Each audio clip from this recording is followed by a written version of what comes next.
¿Sigue gobernando Raúl? No, todavía ya no gobierna más, ¿no? No, claro. Un poco desactualizado. ¿Quién gobierna ahora en Cuba? Díaz Canel se llama. Díaz Canel. Un presidente Ah, muy democrático y muy querido por el pueblo. Muy querido por el pueblo. ¿Y ya hay luz en Cuba? ¿Eh? ¿Hay luz en Cuba ahora? Como en tu ojete. Ojete y luz. 1, 2, 3. Cuba, socialista. Cuba. Cuba socialista, más socialista que lo que haya hecho Darío Luca en su vida. Sí, que está bien. Sí. Comparar personas con países es muy justo. Es casi tan justo como los cubanos comparándose con Francia o Alemania. ¿Cómo viene la revolución en Cuba? Bien. Más organizada que la que vos nunca hayas organizado. Bueno, ¿avanzamos o no avanzamos? Qué horrible que me estés millendereando de esa manera, Porteñando. Típico de Paqui. Perfecto, arrancamos, Balu, porque Dale, esto ya no va para más. Por favor, están ahí atrás, ya están abriendo la cerveza. Bienvenidos a un nuevo episodio de Grasa Saturada con Grasa Guevara. Ay, Darío Farsi, perdón, me olvidé. Buenas a todos, acá nuevamente en un nuevo capítulo de Grasa Saturada, Darío Farsi. Grasa Guevara. Y en el capítulo de hoy vamos a preguntarnos y nos vamos a responder: ¿está volviendo el capitalismo a Cuba? ¿Cuál es la situación actual? ¿Cuáles son las razones? Y para que vean qué versátiles que somos, hoy invertimos roles. Así que Darío es el presentador y yo soy la que da el input. Perfecto, por eso estás personificada de burócrata cubana. Ah, sí, vos por eso estás Personificado disfrazado. de Paqui argentino. Sí, de hombre heterosexual militante de los años 2005, que probablemente hoy tengas 7 denuncias. Sí, bueno, pero no. Justo no. Es una personificación, Exactamente, nadie está por eso hablando de digo. tu historial. Por eso Tranquilo, digo. tranquilo. Dale. No va a pasar nada que vos no quieras. Dale. Me enteré por estas cuestiones de lo que sucede en algunas, bueno, sí, conversaciones, que estuviste viajando por Cuba y me interesaría saber cómo ves el proceso cubano, cómo ves la realidad cubana y teniendo en cuenta que sabes mucho sobre la temática, pero además lo podés contrastar con una experiencia personal y con una experiencia cercana por tu cercanía con Cuba. Me interesaría que me cuentes un poquitito cómo está la situación en Cuba. En general conocemos que Cuba, luego de la caída del muro de Berlín, la caída de la Unión Soviética, entró en el periodo especial. Sabemos un poquitito de las dificultades económicas, pero me gustaría que me cuentes un poquito más los puntos centrales que nos llevan a la situación actual que está viviendo la economía y la sociedad cubana. Bien, creo que lo más importante es poder entender cómo funciona a grandes rasgos el sistema cubano. A ver, en 1959 triunfa la Revolución Cubana, gana el socialismo. ¿Qué significa eso? Que no existe mercado privado, lo que existe es un mercado común estatal y que no hay propiedad privada en términos de producción. Esto no quiere decir que la gente no tiene una casa. La gente tiene la propiedad privada de una casa individual. Lo que quiere decir esto es que la propiedad colectiva, es decir, los medios de producción, es decir, las fábricas, las cosas que producen cosas, están en manos comunes del Estado y que los trabajadores a través del Estado son dueños de estos medios de producción. Entonces, esto sucede en el año 59, viene Estados Unidos, bloquea a Cuba económicamente y no le queda otra a Cuba que poder generar una alianza económica con la Unión Soviética.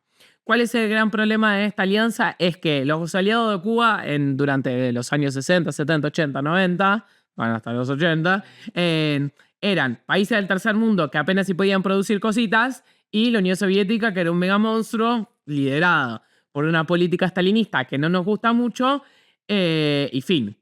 Y no podía comerciar con más nadie. Entonces, algo que se generó es un problema dentro de Cuba, que es que no tenía desarrollado los medios de producción. Es decir, no había muchas industrias con las cuales solventar las necesidades de la población y lo que hacía la Unión Soviética era proveer productos manufacturados a Cuba y lo que se genera es un círculo vicioso donde hay una profunda dependencia de Cuba para con la Unión Soviética y los productos manufacturados de la Unión Soviética.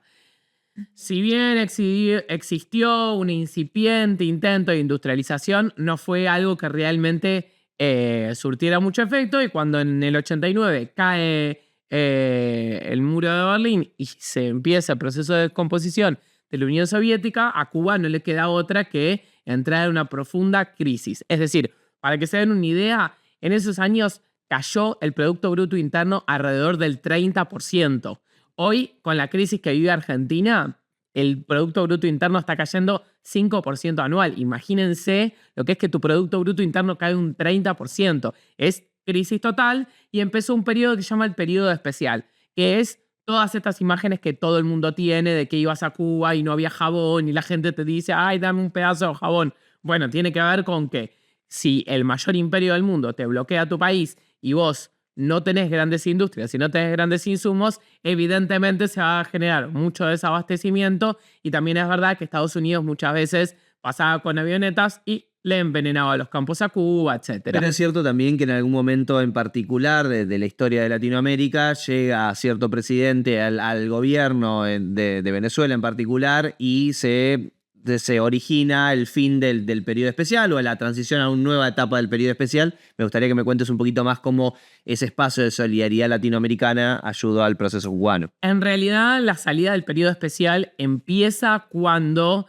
a Fidel, como figura principal dentro de la Revolución Cubana, empieza a decir, tenemos que vivir de algo, tenemos que tener algo de dólares, y empiezan a abrirse al turismo. Entonces empieza a generar una economía hacia el turismo. Y acá es importante para entender todas estas cosas, para entender el hoy, porque se generan dos mercados. El mercado socialista a través del Estado, donde los medios de producción están socializados entre las personas y todos tienen un salario igualitario, y otro mercado que es el mercado vinculado al turismo, vamos a decirle, el mercado capitalista, que empieza a existir dentro de Cuba y empieza a haber algunos atisbos de desigualdad que, si bien las personas que estaban vinculadas al turismo ganan efectivamente más, todavía la desigualdad no es tan grande como se empieza a ver en otros momentos. ¿Qué sucede cuando Chávez llega al gobierno de Venezuela? Sucede que Cuba tiene otro socio comercial y además es casi un país limítrofe, o sea, hay un pedazo de mar en el medio y lo que genera que un gran aire económico para la isla. Cuando Estados Unidos sanciona profundamente a Venezuela, cuando pasan un montón de cosas de las cuales no nos vamos a meter en el proceso interno de Venezuela, bueno, todo esto empieza a caer. También es importante decir que hubo una pandemia que hizo que generó una gran crisis económica en el mundo. Imagínense, un país que vive el turismo, o que una de las principales actividades económicas es el turismo, lo que va a generar en la economía que durante 2 años no veas un puto dólar, un heterodólar, nada, no ves nada, tu actividad económica estuvo prácticamente 100% parada. Entonces, tenemos los problemas de Venezuela, la pandemia, que fue una caída casi total o parar casi totalmente la producción en Cuba o lo que generaba divisas, y al mismo tiempo el estallido de la guerra y la creciente inflación que vemos en el mundo. Eso de alguna manera también impacta a Cuba, porque si bien hay un mercado socialista en Cuba, también hay un mercado capitalista vinculado al turismo que, también ve los efectos de la inflación. Pero también es cierto que podríamos llegar a decir que ese petróleo que recibió de Venezuela a precios muy accesibles durante más de 10 años y los dólares producto de el turismo tampoco fueron a proyectos de infraestructura, por ejemplo, para asegurar la soberanía energética o para asegurar cierto nivel de industrialización. ¿En qué sentís que se utilizaron o qué pensás que se utilizaron esos recursos del Estado en esas etapas luego del periodo especial? No soy experta en el tema, no veo que haya habido una inversión productiva demasiado grande.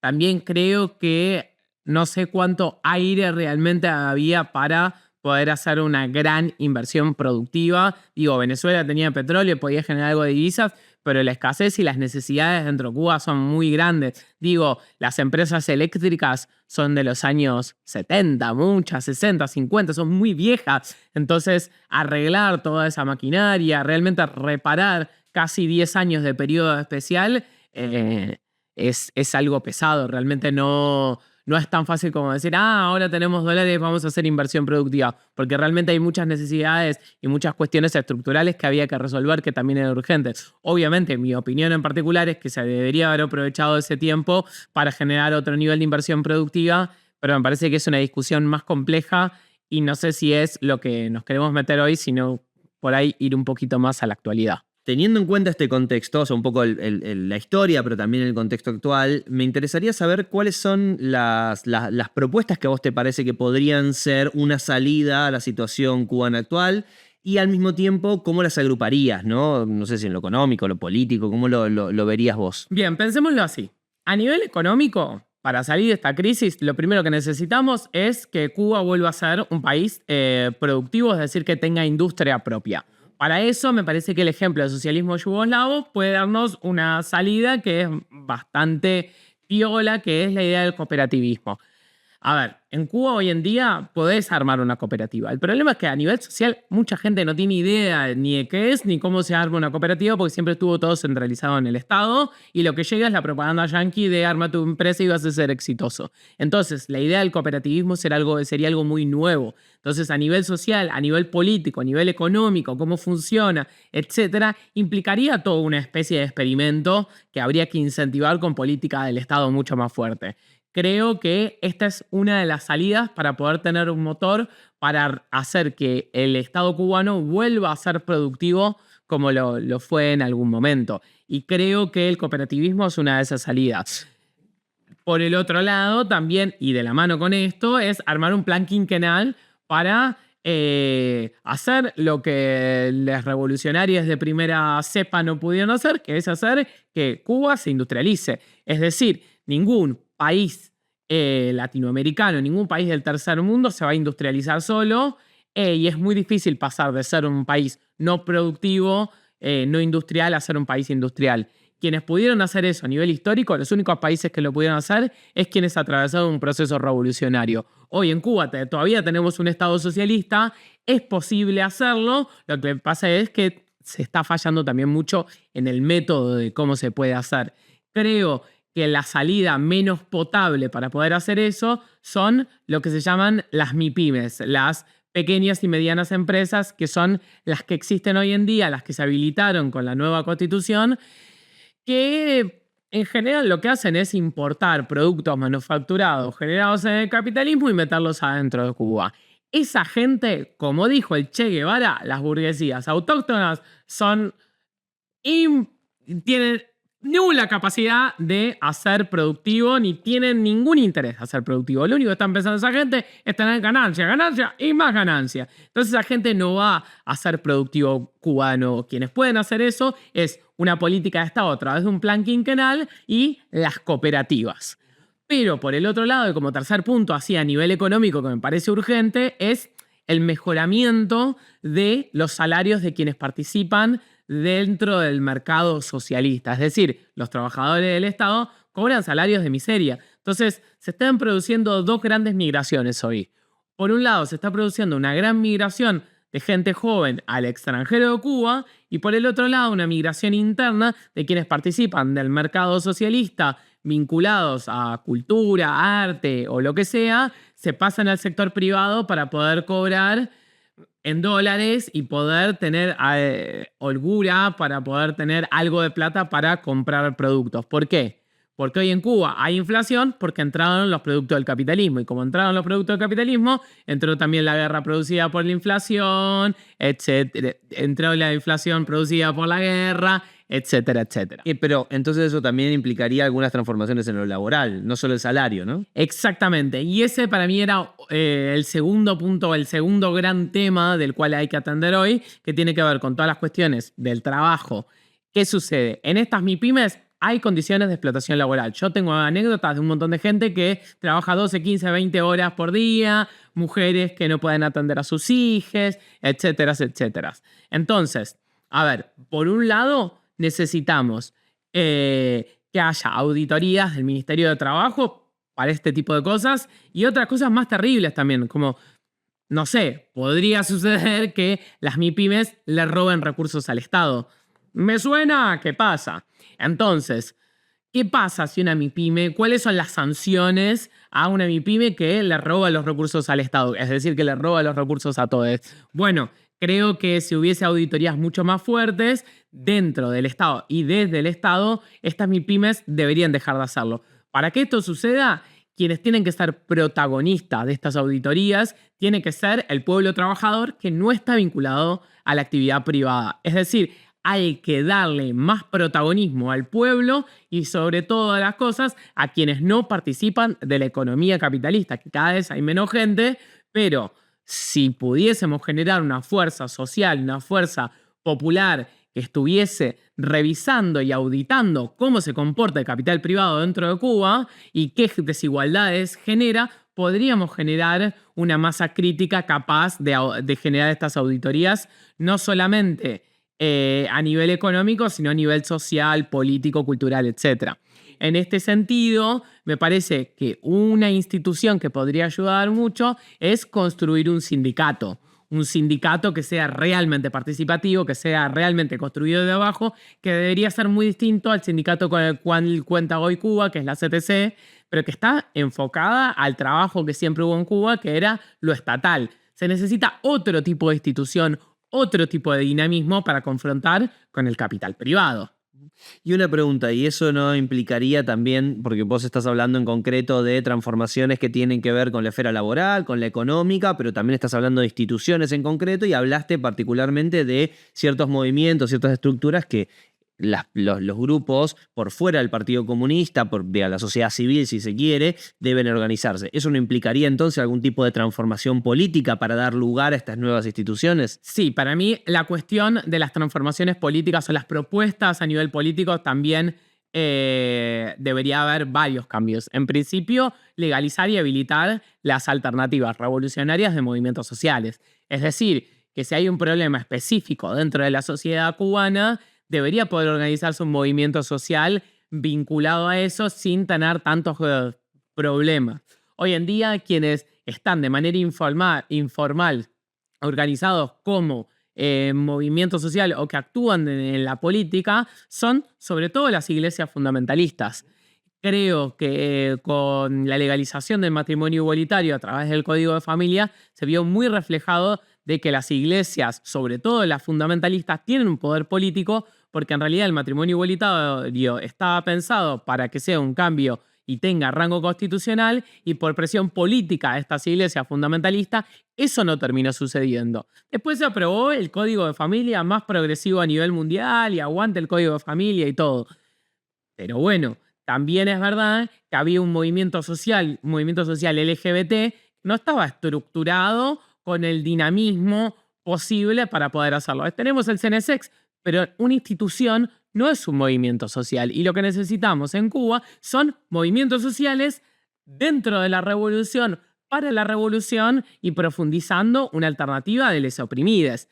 Y a su vez también pensar en que haya mayor cantidad de alternativas revolucionarias dentro del Parlamento. La Asamblea Nacional de Poder Popular, vamos a decirlo mal y pronto, muchas veces las discusiones ahí adentro no son tan dinámicas. Entonces, me parece que tanto dentro del Partido Comunista como dentro del Parlamento en Cuba debería habilitarse las tendencias políticas y también que la gente rinda, primero, cuál es su proyecto de gobierno revolucionario, cuál es su programa de revolucionario de gobierno y también cuáles son los balances que se hacen. Porque antes el líder era Fidel Castro y todo se personalizaba un montón en Fidel, aguante Fidel.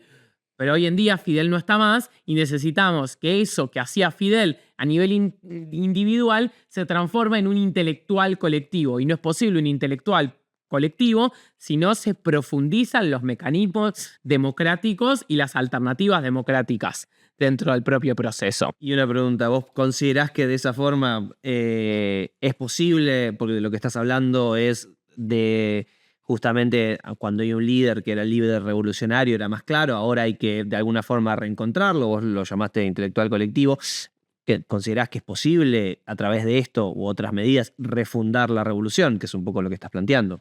Yo creo que sí, yo no sé si es tan radical como refundar la revolución, pero sí refundar el espíritu revolucionario en la juventud, y para que se refunda el espíritu revolucionario dentro de la juventud y dentro de la gente, tiene que poder haber una esperanza. Y la esperanza no puede ser el capitalismo. Hay mucha gente que tiene más esperanza de poder migrar que de que se refunde el sistema productivo, pero la realidad lamento decirle a todo el mundo es que del capitalismo lo que nos está demostrando es que cada vez está en mayor deterioro y que no es esperanza para nadie. Hoy nadie está esperanzado con lo que está sucediendo a nivel político. Tenemos que reconstruir esa esperanza desde abajo. Eso implica que nosotros a nivel individual tenemos que ser los actores creativos capaces de generar esa esperanza productiva a nivel social. Creo que el Estado debería facilitar las políticas públicas para que eso suceda y demostrar con hechos que está dispuesto a que eso suceda. Y por el otro lado, también abandonar cierto setentismo que tiene comunicativo el gobierno cubano, que siempre te está diciendo que está triunfando y decir como estamos en la mierda. Deja de decir que estás triunfando. No estás triunfando un carajo. Aguante Fidel, aguante todo. Pero no estamos triunfando, chiques, miren, no. Desde no estar triunfando y desde la sinceridad y desde la fuerza de la verdad, es mucho más posible generar alternativas revolucionarias que desde una épica setentista revolucionaria en la que ya no estamos más. Y en ese sentido, me parece fundamental también como una política más a nivel social, es el único punto que tengo así más a nivel social de todos los puntos que fui enarbolando, es el reabastecimiento de los beneficios sociales que antes tenía el sistema cubano. Es decir, había una libreta de abastecimiento que le daba a la gente alimentos como un piso necesario para poder sobrevivir. Creo que eso se tiene que revitalizar y creo que es urgente. Y creo que hay que empezar a generar, hay que empezar a visibilizar que hay diferencias en la sociedad cubana y quienes tienen empleados, es decir, quienes explotan y hay quienes extraen plusvalía de otro ser humano, no pueden tener los beneficios del socialismo. No puede ser lo mismo que una señora jubilada que cobre una jubilación mínima tenga los mismos productos de libreta que una persona que tiene 30 empleados. No, hay ciertas cuestiones del sistema social socialista que se le deberían cortar a quienes tienen empleados y quienes explotan gente.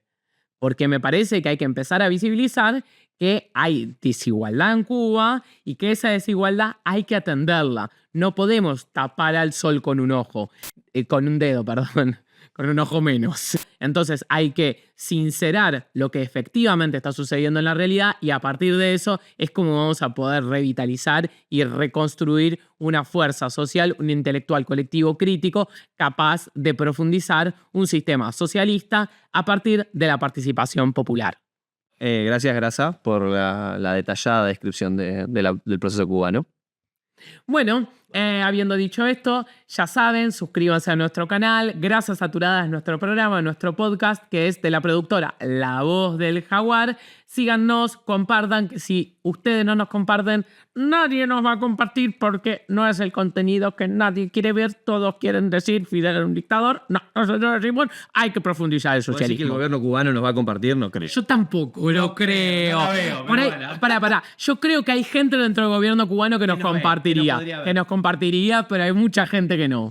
Así que muchas gracias por haber visto esto. Gracias Saturada, gracias Guevara, Darío Farsi. Nos vemos la próxima. Nos vemos, hasta luego. Nos vemos la próxima.